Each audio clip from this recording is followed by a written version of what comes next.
Mayong hapon sa tanan.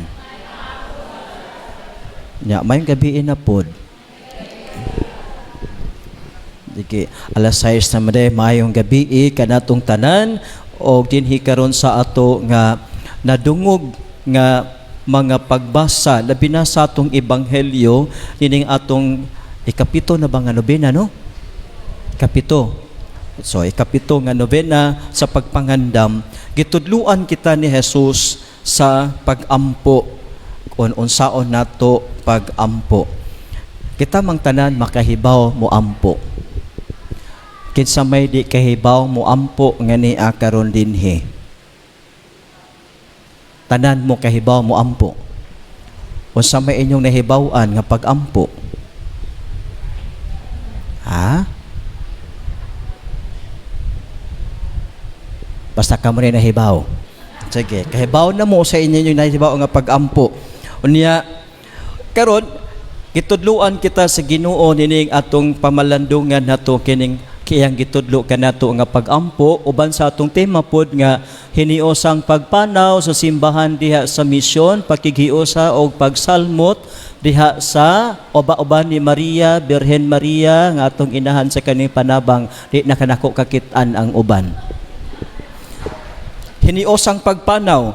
Unya, nindot maning hiniosang pagpanaw. Hiniusa, nga numang nindot maning kanang magkuyog bitaw ta. Kaya ang tema bitaw sa tong simbahan karon ka namang giingon nga, kuyog ta, kauban ta sa atong pagbiyahe, pagpanaw. Asa may nindot, magbiyahe ka nga mag-inusara o magbiyahe ka nga naay kauban? Naay kauban? Una, kung langayan ang imong kauban, nami kauban sa una nga, sige, kana kay biyahe, grupo, seminarista. Unya, pag-ingon nga mularga tag alas 6 sa buntag, everybody should be in the car. Sige, tuan na dito, lingkod na mitanan sa car.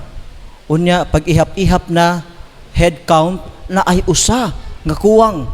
So, giapas na po sa kwarto, asa ang atong kauban, wa pa man nakaabot. Sus, nagtapis-tapis pa in town og tualya kay muatos ko ka lang banyo kay maligo. Ganahan ka. Ganahan ka ingon na imong kauban. So, pero nindot to tan-aw na to nga kini bitong pagbiyahe. Pagbiyahe kuyog ta sa panaw. Unya sa atong pagbiyahe, sa atong pagpanaw, gikuyugan ta sa mahal nga Birhen Maria. So, kuyog ta sa pagbiyahe. Kung kuyog ta, kung ikaw maluya, kung ikaw simba ko mautas, maugtas ka diha sa imong pagbiyahe, na kuyapan ka, na ay mo pislit sa imong kamot. O kung nalisang ka, na ay mo gako sa siging, guwa lisang. No? Na dito, kung ikaw ka nang nakikikahadlukan, nakikadaganan. Kung ikaw nalibog ka, na imong kaduulan, asam ta padung, ani, os may buhato na ko, ani, nindot ka magpanaw nga hiniusa, minut nga magpanaw nga doon na kay kuyog, kay naa kay katabangan, makatabang sa imo, o ikaw pod makatabang kaniya. So nindot na nga hulagway nga magbiyahe kita. Unya, kana pod siya, gilarawan pod kana siya kanato sa atong ebanghelyo karon, sa atong pag-ingon, Our Father. Gipasabot nato nga I am not alone. Kung mingon ko, Our Father, He is your Father, He is your Father, He is our Father. Sa ato pa, daghanta. Usaray atong amahan. Pag ingon nako nga Our Father, akong gi-acknowledge, akong giangkon nga ako igsuon ko kamo, og kamo akong mga igsuon, kitang tanan managsuon sa usa ka amahan. Mao na nga Our Father. Nya nindot man ning atong pagampo. Kay usa kay gayon yana, dunay usa ka nanay kanang single parent ni siya, single mother. Dunay siya tulo ka buk anak. Unda ang trabaho ani nga nanay kanang labandera bitaw, manguha og mga sila mga suki, mga silingan o mga higala, magkuha siya og labhonon kay maglaba siya. One time doon na siya wa gyud sa nakapanglaba. Kay nabisip siya, wa siya kapanglabaw niya, wa siya kwarta. Ang iyang tulo ka mga anak nag-eskwela sa elementary.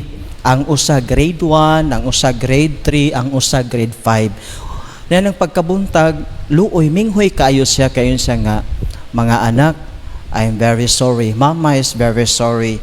I have no bread for your breakfast. I have no meals for your breakfast. But ingon dayon siya sa mga bata, but don't worry. Pray to God our Father, and our God will provide us food for lunch.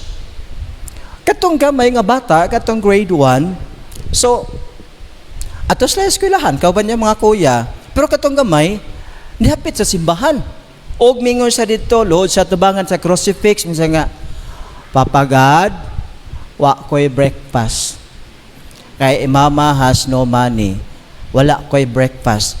Pero ingon man si mama nga, magpray ko nimo kay magpadaka og lunch unya. Kana ang bata is very articulate kayo siya, unya loud ang iyang pag-ingon. Ang kusog ba iyang tingog. So, gawas siya nga, babay papagad adto nako sa school. Nya ato siya sa eskwelahan. Pag uli niya sa ilang balay, lunchtime, aduna nay bread, aduna nay fruits, og dunay nindot nga pagkaon, lamian nga pagkaon nakaandam diya sa lamisa. Una mingon ni bata, mama, niani si God? Nang mingon diya mama, no anak, God has sent His angel nga nagpadala ka nato og food. Kay samtang nagampo di ay ang bata didto sa atubangan sa crucifix, dunay arang kahinimbahon nga tuwa po didto nagampo, tahimik ka nagampo sa likod. Una kay ang bata kusog man iyang prayer, nakadungog siya nga wa intaw breakfast ang bata. So ang tigulang intaw naluoy, gitandog ang iyang kasing-kasing og sa iyang pag-uli, mipalit siya pagkaon, iyang gipaputos, take out, mipalit siya og bread og fruits og iyang gihatod ni at sa balay ni adtong maong bata. See how God provides. Nya kita mga tiguang na ta og magampo ta kay mahadlok ba tagway ato. Lord, asa na pud taon ko manguha ni Lord, nakahilakon kay Lord, asa na po ka ni manguha, pero ang bata may papagad wa baya ko'y breakfast. Mutug-an ang bata at sa Ginoo. Kana mo na when we pray, we should be honest before God and telling God unsay imong gibati, unsay imong need. You should be honest and telling God, and you should speak to God, your Father, with your heart. Uban ng imong kasing-kasing, kay when you speak to God with your heart, God's heart opens. And God receives your prayer. Maminaw ang Dios. Lesson gikan sa mga bata, pray with sincerity. Pray honestly before God. And God, as our Father, never fails to provide our needs. So, posible nga katong maong tigulang nga naminaw sa bata, usa ni adto o katong tigulang nga mao ikaw nga makahatag og pagtubag sa panginahanglan sa imong kauban sa balay o sa imong silingan, inig abot nimo sa imong panimalay unya pagkatapos sa misa. So tanaw na to nga God provides. Na pagkatapos doon ay usa na pud ka batanon na pud niya batanon kay miapil siya og charismatic renewal program, renewal movement. Apil siya sa CCRM. Karon sa kagabi sila nag-prayer meeting, unya sa prayer meeting di man naman ay reading of the Bible, unya ay pamalandong og na ay sharing. Ang ila karon kay Bible cutting man sila, ang ilang okaban kadto bitong the call of Samuel nga mingon si Yahweh, Samuel, Samuel. Unya ato sa kang ili nga usaman kitawag ko nimo. No, I did not call you. Go back to sleep. Nya nahitabo ka tutulo kahigayon pagkahuman gingna ni Eli nga tawag nga ni kag utro ingna nga speak Lord, your servant is listening. Mo to ilang gipamalandungan. So nindot ang ilang exchange of reflections, nindot ang ilang exchange of testimonies sa ilang kinabuhi, na-inspire kayo katong maong batanon. Sa pag-uli niya, he was driving his car, pauli ngadto sa ila. Along the road, miingon ang usa ka tingog, buy milk. Buy milk. So siya, lingkili sa may, O ako raman siguro ni Ken nga basig na alam ko na defectoso niya akong daunggan. Siya drive siya, he continued driving. Tapos may buy milk. So may hapit siya sa 7-Eleven. Hapit sa 7-Eleven kay naama may open, kay by 10 o'clock pa man sila adto nga time. So napit siya sa 7-Eleven, ni palit siya og milk. Fresh milk o katong powdered milk. Niya, it's like, usa may nako ning milk, asa man nako niya doon, usa may nako duwa mo ko kay ba usa may naman ko milk sa balay. So it's like, nayabag naman siguro ko no sa sige, balik siya sa iyang car, o niya drive again, o niya may na prontingog turn right. Niya turn right siya, ngit-ngit man ang kalsada, hingkog lausa man na din ang kalsada nga maragngit-ngit nang wala kay street lighting. So he was about to go straight, but mingon na pud ang tingog turn right. So may turn right siya. Unya sige, drive siya, padulong ato pasulod, og mingon siya stop. Stop pud siya. Unya mingon ang tingog, bring that milk to that house in front of you. Sige, wala na may suga. Off na ang mga light, naka-switch off na. Makadisturbo na ko ani kay 10 o'clock na nangatog ng mga tao. But the voice still continue, bring that milk to that house in front of you. So as nahimo, so he opened his door, then he knocked at the door of the house. Pag open niya dito, usa ka babay nag-open sa iya. Unya siya nga, here is the milk.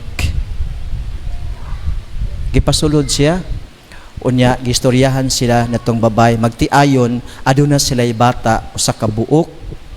Ang maong bata nagtutoy apan unfortunately nahutdan og gatas niya tong gabhiuna, og unfortunately ang ilang kwarta gibayad nila sa electricity, gibayad sa tubig, gipalit nila og sa tuban nga wa na sila ikapalit og gatas sa bata. And the mother and the father were praying to God. O kadtong maong batanon, may miabot dito, God answers their prayer through that young man who brought the milk. So manindot ka tanaw to ba nga, in our need, God provides us. In our need, there is God who's continue to listen to us. Mabitang mingon na nga itong Ginoo, uy, kung mag-ampo kamo, pag-ampo kamo, ingon ni ani ha, o niya ayaw pagdaghanan niya pag-ampo like the pagans. Kaya nga no, madayon sa mga pagans mag-ampo. Ang mga pagano, mag-ampo sila with different words, mga nindot, maanindot nga mga pagdaig sa ilang Dios, mga nindot are not by faith, but for the purpose that this God will give attention to their presence, give attention to their needs, give attention to what they are asking. But for the Christians, when we pray from the heart, God's heart opens, and when we pray honestly to our Father, God our Father never run out of ways.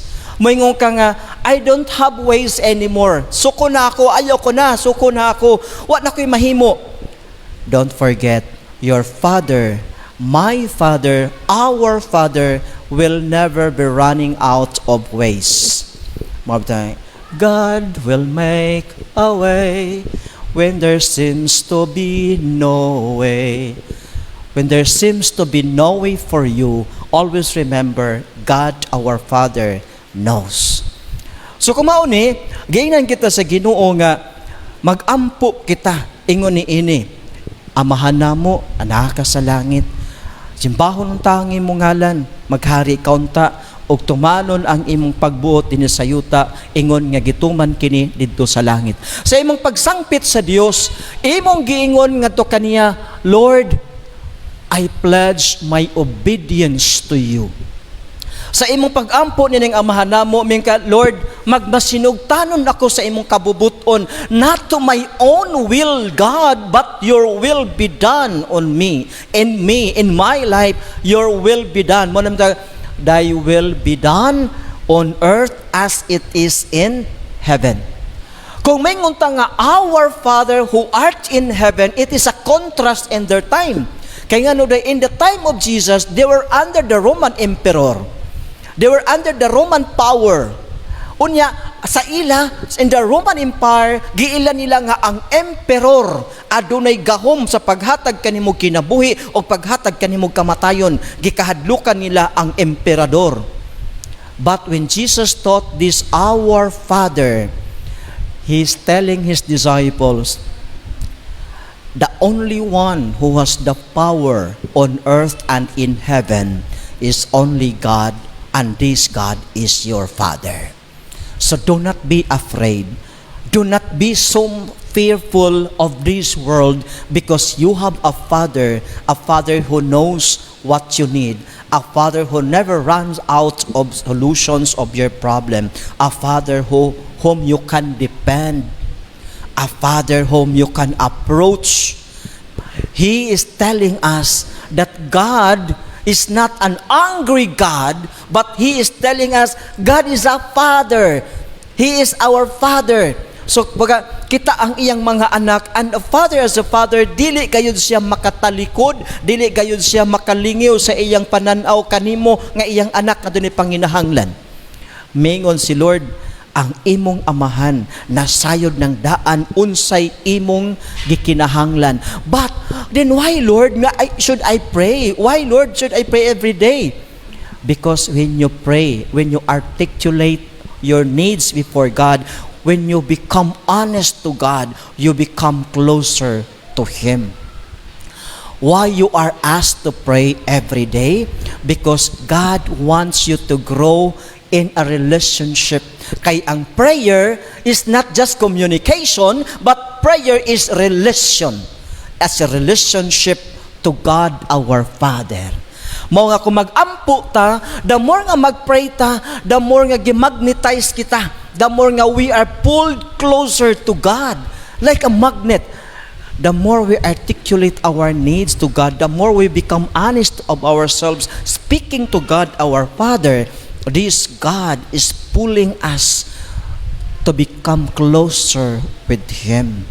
O pagkanindot no, kay iya kitang gibira, iya kitang gihinay-hinay pagpaduol kaniya, og masinati nato ang kasing-kasing sa Dios. He knows what I need, what you need, what we need, but we need to articulate. The more we articulate, the more we are moved closer in a relationship with our Father. Pagkahuman, God provides us. God forgives us. God protects us. And then when you receive God's blessings, when God hears your prayer, He is asking you now to be a bridge, a passage of forgiveness. Tanaw na to sa second part. Mingon diri, pasaylua kami sa among mga sala, ingon nga gipasaylo namo ang mga nakasala kanamo. So kumauni, we acknowledge our sinfulness. We acknowledge our sinfulness that every day we commit a sin before God and we commit a sin to other people. Our sins is not just personal and private, it always affects people. Mo nang aming pasaylua kami sa among mga sala, ingon nga kami nagapasaylo usab sa mga nakasala kanamo, because our sins is never private, it is always public. It affects the life of others. For example, when you steal, ikaw ra may nangawat, but it affects the owner of the things nga imong gikawat. You deprive them of what they need because you take that away from them. It always affect other people. So mao ni nga, pagkahuman nga kita nakadawat og mga panalangin gikan sa Ginoo, pagkahuman nga kita gipasaylo sa Ginoo, kay we ask God's forgiveness. God is asking you in return, could you be also a channel of forgiveness to other people? Could you be a bridge that reconciles others with you? Could you be a blessing to other people in like manner that I bless you. So tanaw nito nga nindot kaayong mamalandong ta kining magampo tag amahan namo, gi-recognize nimo nga daa kay mga igsuon. Gi-recognize nimo nga di lang ikaw may nagkinahanglan og blessing ikan sa Ginoo. Mao na nga God is asking you also to become a bridge, to become a passage, a channel of God's graces para pud sa uban. He is asking you to become a channel of God's forgiveness to other people. Those who sinned against us, they also need forgiveness. That forgiveness that you receive from God should not be stopped in you. It must be passed on to other people. Mauna nga we also are asked to forgive others. As we ask forgiveness from God, we also must forgive our debtors, must forgive those who sinned against us. Brothers and sisters, uban sa mahal nga Birhen Maria, uban sa atong inahan, nothing is impossible. Uban sa atong inahan, nothing is too heavy for us. With Mama Mary, ang atong inahan sa kanunayng panabang, dalangpanan sa tanang higayon. Even Jesus runs to His mother. We too, in times of our needs, run to Mama. Run to Mama. And Mama is always there, willing to embrace us, willing to pray for us, willing to obtain the graces we ask in our behalf. That is Mama. Mama Mary, mao nang gitawag siya inahan sa kanunayng panabang. Even Jesus, remember, Jesus, our brother, runs to Mama Mary.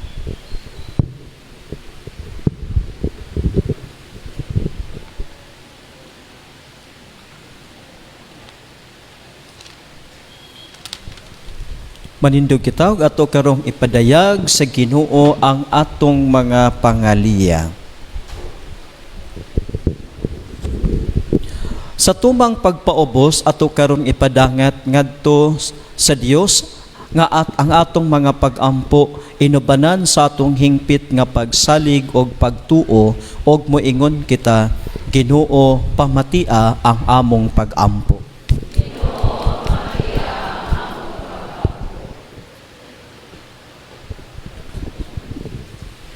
Alang sa simbahan sa Dios nga ang kunon unta siya sa Ginoo o panalipdan. Mga muyo kita sa Ginoo. Alang sa tanang katawhan nga magmatinumanon unta sila sa mensahe ni Kristo nga gitudlo sa simbahan. Mga muyo kita sa Ginoo. Alang sa mga masakiton ug nagantos nga dili unta sila mabugnaw. Hinuon, ilang ihiusa ang ilang pagantos sa mga pagantos ni Kristo. Mga muyo kita sa Ginoo. Alang sa World Meeting of Families nga pagahimuon sa Roma o sa Archdiocesan Family Congress dinhi sa Sugbo karong Hunyo 22 hangtod sa 26, 2022 nga unta mahimong malampuson. Mga muyo kita sa Ginoo. Nga imo untang isipon nga takos ug mapuslanon alang kanamo nga sila si Chupilo Kamumot, Joshi Balipari, mga sugulugoon sa Dios, mabayaw sa altar sa mga santos.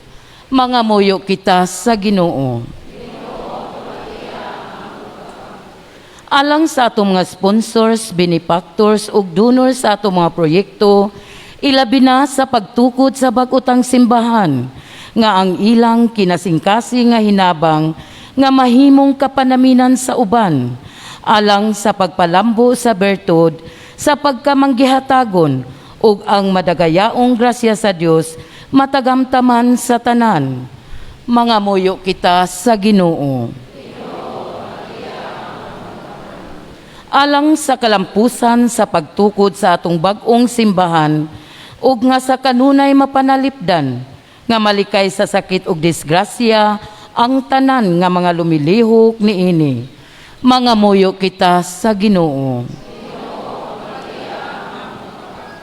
Alang sa tanang mihalin na nga maangkon nila ang kapahulayan nga dayon. Mangamuyo kita sa Ginoo.